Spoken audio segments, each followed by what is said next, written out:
Welcome back to TED Talks Guitars and Life. This is the Tease ST-1 Under the Hood Part 2. So far we have determined that these are 10mm holes. I have taken off the string trees. Obviously I will be replacing those with Fender style string guides. And yeah, so frets. Let's talk about frets for a moment. So these are the stainless steel ball end frets, and they were not at all, I mean, man, there was no grindage at all. I know I should have done this before I took the guitar apart and then remembered all the things I wanted to show you. Anyway, in my playing, the frets come polished is the short version of the story. Okay, now so these are ball end frets. Now ball end frets, as some of us are aware, the one thing about them that's always fun is that they're not always the same length from end to end. And so you can kind of see there are a couple places where this one isn't quite as long as that one, which is, you know, this one's kind of shorter.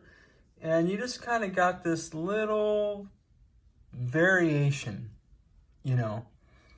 To me, that's not a big deal. It doesn't affect play. You know, it's not like they're so short that, you know, the string falls off or anything and messes up bends of the high E or anything like that. So anyway, I just want to point that out. Just, you know, man, I purchased this guitar with my own money. Yeah, so this is not an endorsement of Tease necessarily. This is not a sponsored video, although clearly if you've been hanging out on the channel, you know I'm a fan, man. But I do want to point out, one, that this is typical. I see it. I've seen it on a lot of the budgets that have come through my shop. Some of you may have had a different experience with stainless steel, rounded ball end frets, you know, but and a lot of guitars that have these, there's just not a consistency with the length on both sides, okay? Now again, I don't think that affects play at any problem, and these frets, man, surprisingly were not scratchy at all. If you watch the playing video or the attempted playing video, then what you know is I like to bend, man. I'm a bender. So, yeah, I didn't feel scratchy. I didn't hear scratches at all while I was doing any of that. And so that's all a good time from my perspective. Okay.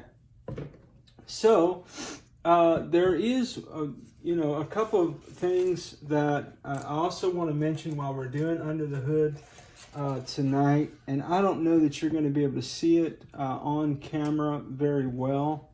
So I'm trying to kind of rig something here where you'll be able to see this. This guitar does have what some would call the very common kind of Stratocaster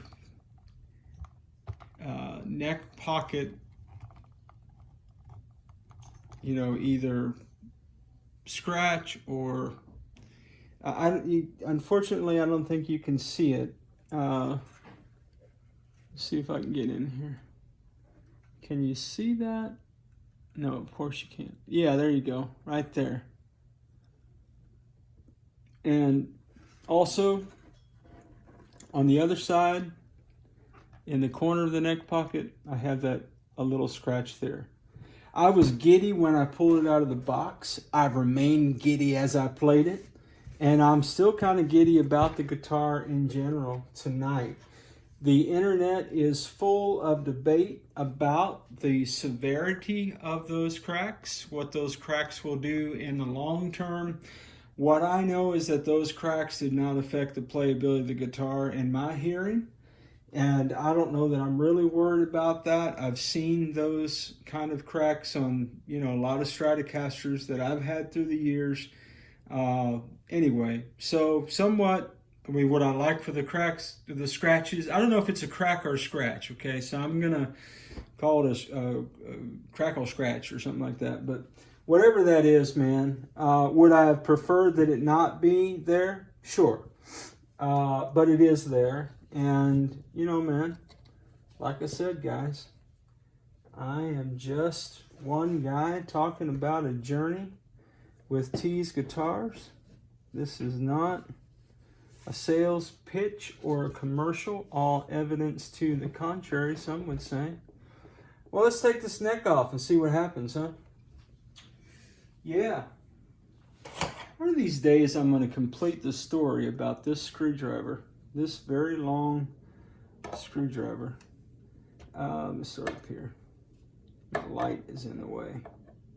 My screwdriver is so long that I'm hitting the light that's on top of it. Oh, the screwdriver story is a great story, man. One of these days, guys, one of these days, I'll give you the complete, full-on, unedited, unabridged version of that story, because I think it's a fantastic story.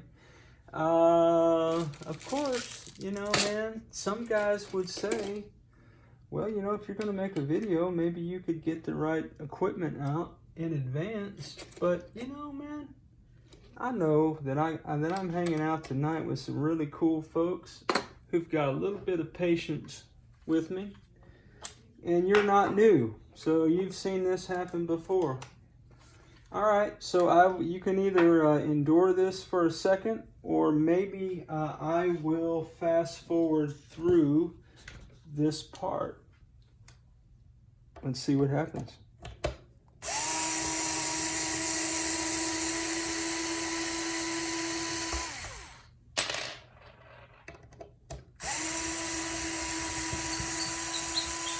All right, you gotta get loud, man.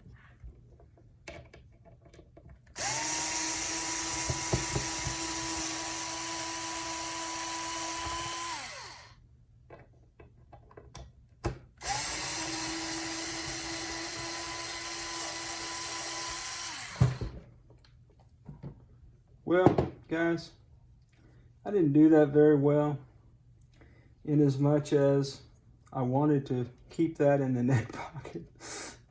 I didn't want it just to dump out, but it did fall right out. So, of course, the way I've got this rigged right now, which is probably not great.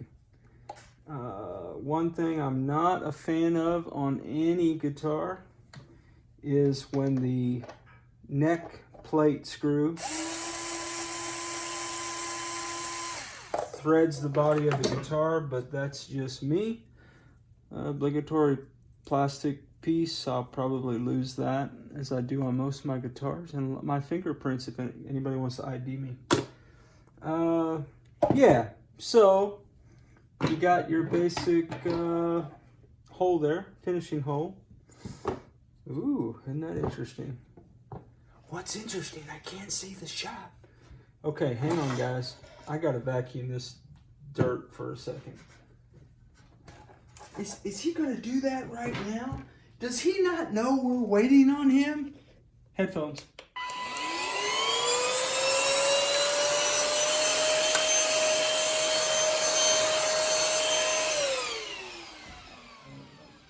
Quick and painless.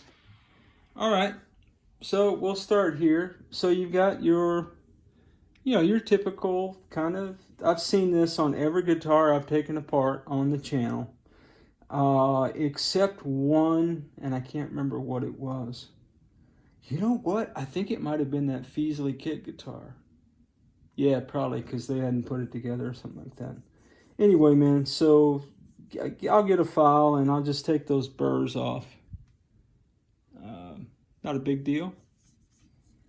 And then again, I think I said this earlier in the previous vid, man, but I think what I'm going to do, I'm pretty sure I'm gonna take all of this down to bare wood, and then I think I'm gonna stain it darker on the back.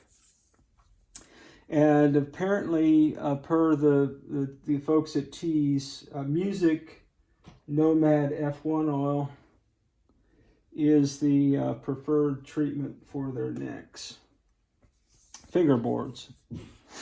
And then again, I'm going to want to be cutting this bone down just a little bit. That's just player preference stuff, guys. Okay, let me set this to the side. Well, that's a wrap on part 2 of Under the Hood of the Tease ST-1. What a journey it's been.